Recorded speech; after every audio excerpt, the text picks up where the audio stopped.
Hey, this is Chad Gleaves with How Church Media Works and Church Media Blueprint magazine. And this is the first issue of the magazine that I've done.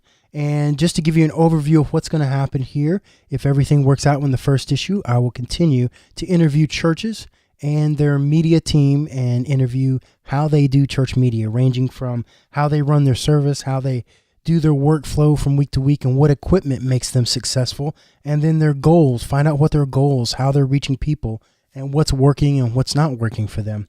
Hopefully that will give you more information to reach more people, and it will help educate people, because one of my frustrations in media ministry is that I have to be at church on Sunday.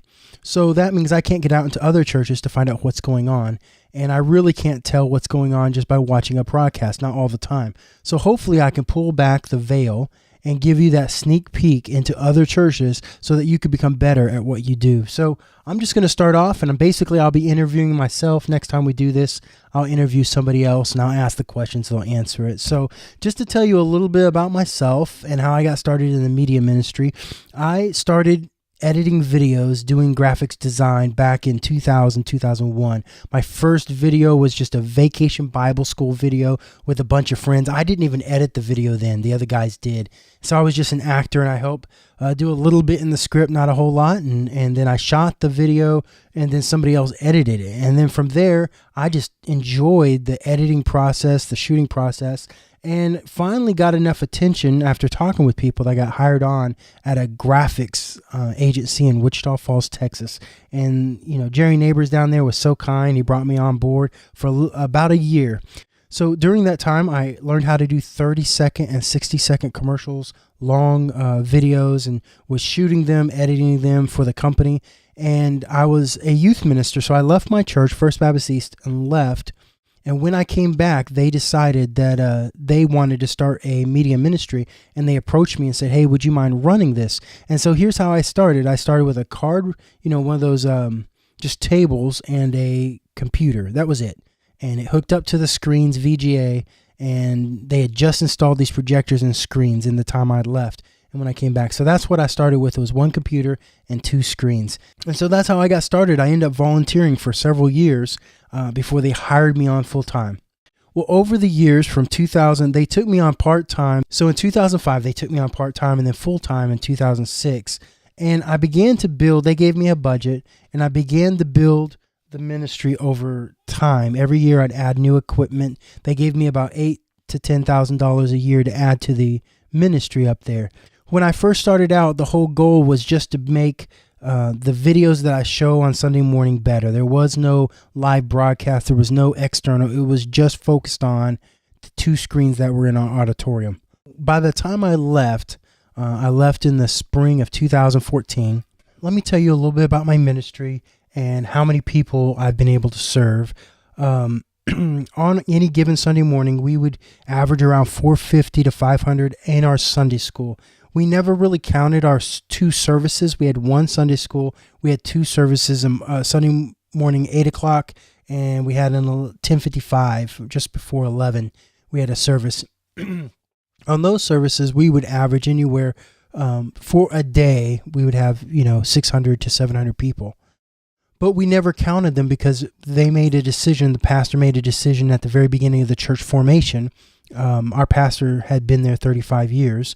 Not to count the services because he wanted the focus to be on Sunday school. That was just a decision he made, so that's what it was. So any given Sunday morning, we reached about 450 people. We also had a live broadcast because, and I'll go into this a little bit later, we had actually built up the broadcast where it was averaging about 15 people. It was going pretty good, and we killed the broadcast because we had equipment failure over a course of 6 months. And then we started rebuilding it over the next year and a half. And we had it back up to any given Sunday, we were averaging 7 to 15 people again. Not a huge amount, but because of our equipment failure, we had to, fight for every person to watch. Because when somebody thought of the First Baptist East broadcast, they said, "Oh, it doesn't work." And so it was real disappointing. Now, I've mentioned a brief failure here, but so, that we can learn from the ups and downs of my ministry. Real quick, I'm going to tell you a story where I tried something and it failed. And one of my failures was the broadcast, but that wasn't my biggest failure. I think my biggest failure was my own pride. I thought I knew everything because I picked up electronics really, really easily. And so I thought I could research stuff on the internet and learn anything I needed to learn. So with that self-sufficiency, I would buy equipment and then I, for example, build a new PC, different things.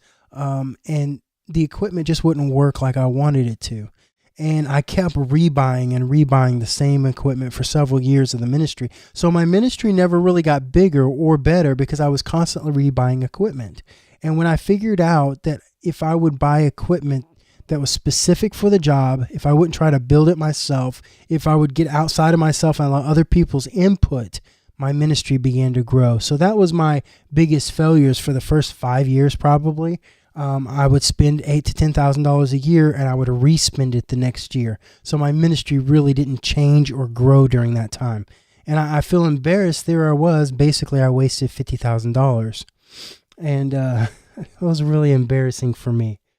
Now, on the flip side, what is the biggest success and my proudest moment? So the first 5 years, I kept rebuying. The next 5 years, I began to buy equipment that would last for 5, 10, 15 years.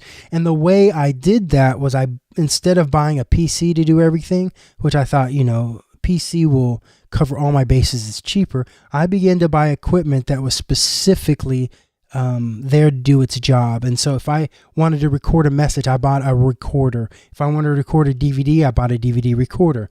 If I wanted to broadcast, I bought a broadcaster switch. And so this equipment, as long as it's in HD, could last 10, 15, 20 years. So my biggest accomplishment, I feel like, is at the end of the next 5 years, I put together a room. It was a smaller room, about a 12 by 12. Okay, it's a very small room. But inside that room, we had a full duplicating system. We had a full live broadcasting switching system. We had a computer with a switcher to be able to put things up on the screen. And then we had a full green screen so I could shoot all my videos all in this 12 by 12 room. It was compact as I could get it. But when I left the next guy. He happened to be a friend of mine with a ideal setup that was designed to last at least 10 years. Now, I may be imagining, totally making this up in my mind, but I really do feel like it's going to last that long. So that was probably my proudest, successful moment. Moving on to the next part here, what is the best advice that I've ever received? I think the best advice came from our music minister whenever he looked at me and said, Chad, why don't you trust somebody else beside yourself? I mean, he didn't say exactly like that, but it's pretty close. I mean, he couldn't figure out why I wouldn't work with Ford Audio Video.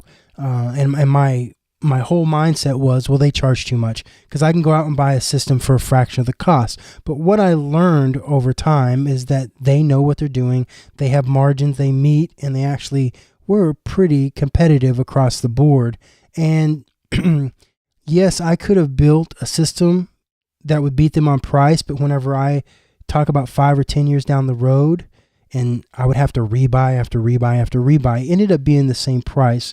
And so I learned a lot. So the best advice I'd ever received was, trust other people. People that actually have the knowledge and have the understanding. Go ahead and trust them. Even if it costs me money, it's worth it to trust them. That was probably the best advice I've ever received. So what personal or church philosophy contributed most to my ministry's success? And I think that would have to be my pastor, Doug Passmore, who'd been there. He's been there 35, 37 years, a long time. When I first came on board, 10 years ago, he said, Chad, this is your ministry. I'm not going to look over your shoulder. I want you to do your job. And that's what he told every minister that came there. And he really did follow that philosophy to a fault. And that philosophy was part of my downfall in the fact that, I thought I could do it myself and I didn't really answer to anybody else. But it was also my success. That philosophy allowed me to turn the ministry around and actually do the job I needed to do. And so, turning it over to people that are very knowledgeable, that philosophy was both my downfall and my success. But when it comes to it, if he had tried to micromanage it, he didn't know anything about electronics. Although he was a very, very smart guy. He could pick it up really fast. he let me do my job, and I really appreciated that, and it contributed at the end of my ministry. It actually contributed to my success. So what resource, like a planning center online, helped me most in my ministry? I actually found that Evernote kept all my procedures. So anytime I would do anything in my ministry, towards the end of it, I would write it down in a procedure. So step 1, step 2, step 3, step 4. And this served two things for me. Number one, when I would print these off at the beginning of the week out of Evernote, just print, and then I would work through the list, and I knew exactly where I was at. So if I get interrupted with an emergency, a funeral, or whatever, I could go back to my list, know exactly where I left off, and keep going. And the procedures helped me a ton. But also, if I was ever gone, I could print these procedures for the volunteers or people that would take my place, and they could do my job perfect every time. And it was very humbling to think that, hey, anybody could do my job. But it was also very freeing to think that anybody could do my job. And so by printing out all these procedures for myself every week, I stayed on track. And then even on Sunday morning when my volunteers came in, they all ran the ministry off procedures. And so Evernote's where I stored all those procedures. What book, if I could recommend one book, what would that book be? And by far, keeping on with that procedure theme, it would be Work the System by Sam Carpenter. I read that book and it changed my life because it taught me the importance of procedures in my everyday life. It taught me the importance of procedures in business practice. But when I applied it to ministry, it worked amazingly. And I don't know how many people are applying processes to their ministry, but it will free you up to do more ministry, to be more successful, to be more productive. Work the System by Sam Carpenter. So what parting piece of guidance would I give someone in the church media ministry? I think for me, probably the most important thing that I did was writing down those procedures, because it allowed me to hand off this ministry to somebody else. When I decided it was time for me to move on, I was able to hand it off to somebody else, and literally the church didn't miss a beat. There was no gap. There was no emergency. There was no hair on fire. And so if I were to give you some advice, go ahead and do yourself and your church a favor. Write down step by step what you do from week to week, so that, I had a guy, I don't want to chase a trail here, but I had a guy that I worked with in the sound, and his philosophy was, don't teach anything, don't tell anybody anything, because it's job security. He told me that, and he lived his life by it. And I kind of adopted the exact opposite. I'm going to teach my volunteers everything I know, and I'm going to write it down in procedure so that if something were to happen to me, and it really did work in my favor, because when I walked away, there wasn't a beat missed at all. It was amazing. It shocked me. It caught me off guard that they didn't have to call me because everything is written down. The best way to connect with me is Chad Gleaves, ChadGleav as in Victor, ES @gmail.com. All right, let's enter into some geek time here. I'm just going to go down different areas of the ministry. I'm going to tell you what my favorite piece of equipment was, okay? I call this geek time. So what is my favorite piece of audio equipment that I wouldn't live without? The way our church set it up was our audio system was separate because it was physically downstairs, and our video system was upstairs. So they actually became two different ministries because of that. And so the audio, we began to talk about it. And one of my favorite things that they added was the Aviom system, because we would hear all the feedback, even more than downstairs, in our recording system upstairs. So anytime there was feedback or anything, we heard it before even they did downstairs. And it was a real nuisance. And so we added that inner ear system, the Aviom system. There's several systems out there, but we added that in. And it got rid of all the monitors on stage, the drummer's monitor, which he could turn that up on his own, and he would turn it up and we get feedback. And so they included that all over the stage for all the instrumentalists and all the on-stage vocalists and things, and it cleaned up the audio significantly, and we didn't have that feedback. And then, a surprising benefit was that we got an extra one of those. And another frustration was that the mix from downstairs that was coming to our recording system, the sound guys would always tinker with it.